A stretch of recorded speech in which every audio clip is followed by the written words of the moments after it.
আমি ইঞ্জিনিয়ার মনিরুল আলম, পিতা মেজর অবসরপ্রাপ্ত মোহাম্মদ আলমগীর,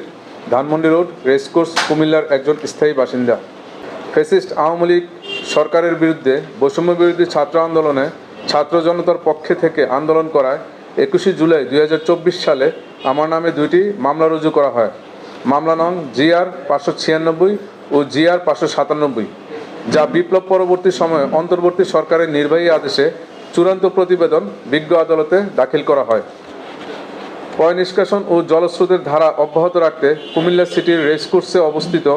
1 নং RS খতিয়ানের 578 নং দাগের সরকারি খাল উদ্ধারের জন্য জনস্বার্থে কুমিল্লা জেলা প্রশাসক বরাবর আবেদন দেয়ায়,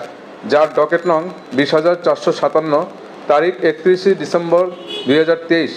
ও মহামান্য হাইকোর্টে রিট করায় বৈষম্য বিরোধী ছাত্র আন্দোলনে ছাত্রদের উপর সশস্ত্র হামলাকারী কুমিল্লা মহানগর আওয়ামী লীগের বন ও পরিবেশ বিষয়ক সম্পাদক, কুমিল্লা সিটির 3 নং ওয়ার্ডের বরখাস্তকৃত কাউন্সিলর সরকার মাহমুদ জাবেদ এর দোসর কুমিল্লা কোতোয়ালি থানার ওসি মহিনুল ইসলাম মোটা অঙ্কের অর্থের লেনদেন করে ছাত্রলীগের কর্মীদের লেলিয়ে দিয়ে 10 অক্টোবর 2024 সালে আমার বাড়িতে ডাকাতি করার পরবর্তীতে আমার নামে 8টি মিথ্যা মামলা দিয়েছে। ফ্যাসিস্ট সরকারের দোসর কুমিল্লা কোতোয়ালি থানার ওসি মোহাম্মদ মহিনুল ইসলাম ও সরকারি খাল দখলদার বাবুল, টিটু, আবুল কাশেম, সরকার ফারুক, সৌরভ, প্রিন্স, হারুন, নাহিদ, কায়ুম, এনাম ও ফ্যাসিস্ট আওয়ামী সরকারের অংশীদার চাঁদাবাজি মামলায় বরখাস্তকৃত 3 নং ওয়ার্ড কাউন্সিলর চাঁদাবাজ সরকার মাহমুদ জাবেদ এর সাথে অনৈতিকভাবে মোটা অঙ্কের অর্থের লেনদেন করে বৈষম্য বিরোধী ছাত্র আন্দোলনের পক্ষে আমি আন্দোলন করার পরও আমার প্রকৃত ভূমিকা আড়াল করে 8টি মিথ্যা বৈষম্য বিরোধী ছাত্র আন্দোলনের বিপক্ষের মামলা দিয়ে আমাকে অন্যায়ভাবে জেল হাজতে প্রেরণ করেছে কুমিল্লা কোতোয়ালি থানার ওসি মহিনুল ইসলাম। 5ই আগস্ট ফ্যাসিস্ট আওয়ামী লীগ সরকারের পতন হওয়ার পরবর্তী সময়ে কুমিল্লার একটি লোকাল টিভিতে আমি একটি সাক্ষাৎকার প্রদান করি, যেখানে আমি এমপি বাহারের দোসর আওয়ামী লীগ নেতা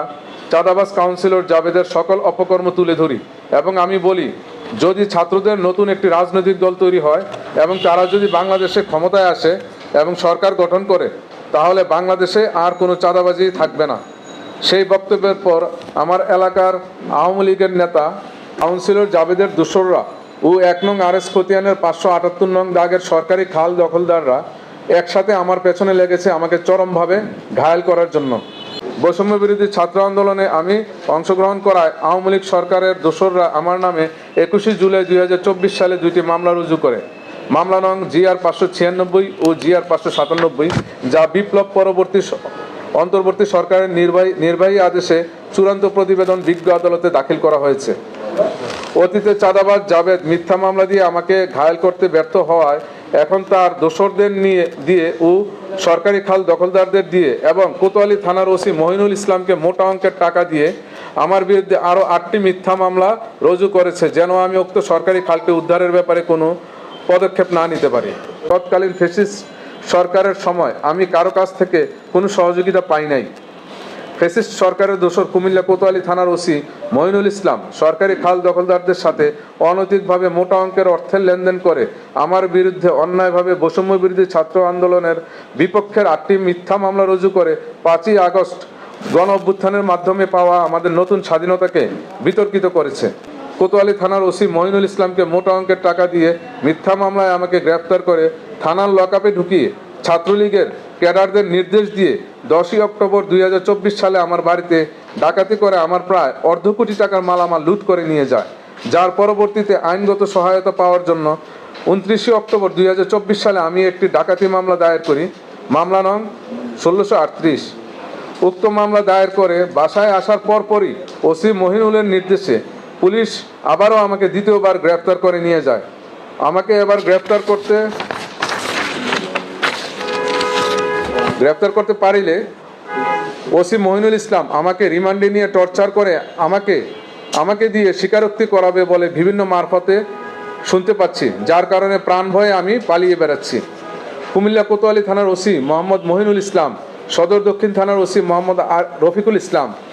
SI Mohammad Khajumia, SI Mohammad Mamunur Rashid, SI Mohammad Firoz Hussain, SI Ganeshchandra Shil, SI Mohammad Ariful Islam, OC তদন্ত শিবেন বিশ্বাস, SI মোহাম্মদ মনির হোসেন, SI মোস্তফা কামাল,